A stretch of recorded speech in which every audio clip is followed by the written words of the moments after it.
If at any point throughout this video you do hear some extremely loud banging or drilling, please do forgive me. The builders downstairs make an absolute racket. But yeah, there's not much I can do, is there?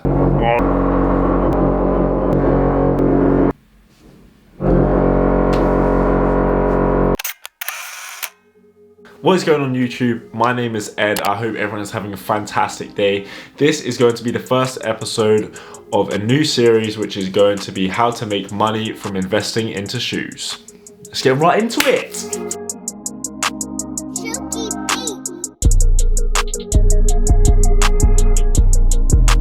Okay, so the other day I was just sitting down and I was thinking about what to invest the money that I've made from reselling into so that I can go on as many golf holidays as possible when I'm older with my friends. And I was doing some research online and I found that what is considered an excellent return for on the stock exchange or as a fund is 15% annually. Now I was thinking, of course 15% is pretty good, especially if you have that interest compounded over many years, you'll definitely build up a lot of wealth from that.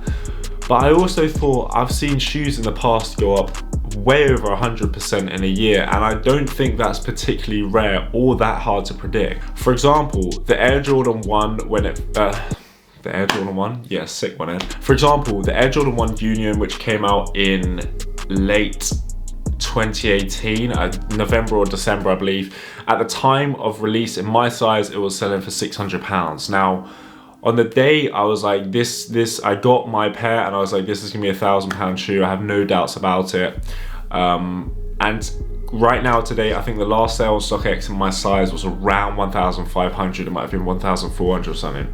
So that is a return of literally over 130% return on investment, which is pretty good, I would say, for like a year and a half return. That's considerably better than the 15% you'd get from investing into stocks.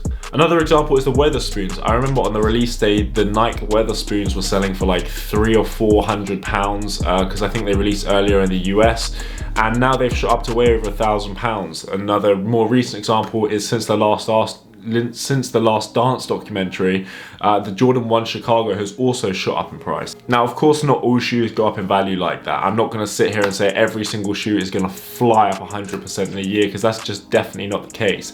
But I do think that shoes are actually a more safe investment than stocks and shares.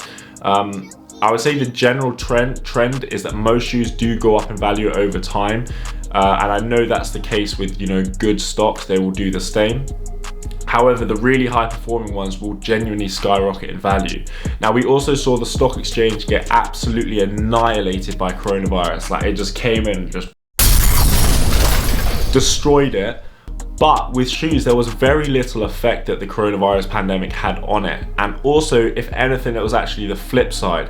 Rich people were always going to be rich, and they were still looking to, spend their $2.5 grand on an off-white Air Force. So if anything, the shoe market actually did increase in value whilst people were bored and looking for stuff to buy in quarantine. Now, of course, investing into shoes is not a valid replacement for the stock exchange. You have to hold physical stock for a start, so you need a massive warehouse, and you'd also probably run quite a high risk of getting robbed because people will do anything for shoes. Anyway, it's all good me saying all this and throwing the numbers at you, but I'm gonna have to put my money where my mouth is. So, across the next few weeks, the next few months, I'm going to be investing £7,500. Oh my God. Yeah, that's quite a big figure when you say it out loud. I'm going to be investing £7,500 of my own money into shoes. Now, this figure is no joke for me. I don't just have like £7.5 grand to throw there and there. It's pretty much all the money that I have made in the past from reselling. So yeah, if I lose it, that's just like a serious L to me.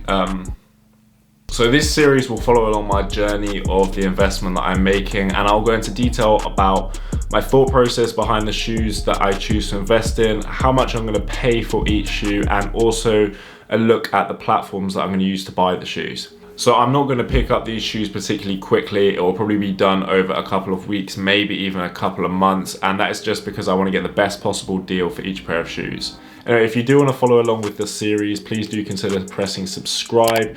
If you want to follow in more detail, you can head over to my socials, which is my Instagram is @edmedcalf and my Twitter is @edmeds. I'll probably have some like bonus things over there. And also if you have any questions or you're thinking about doing it yourself and you want to message me, you can also do that over there.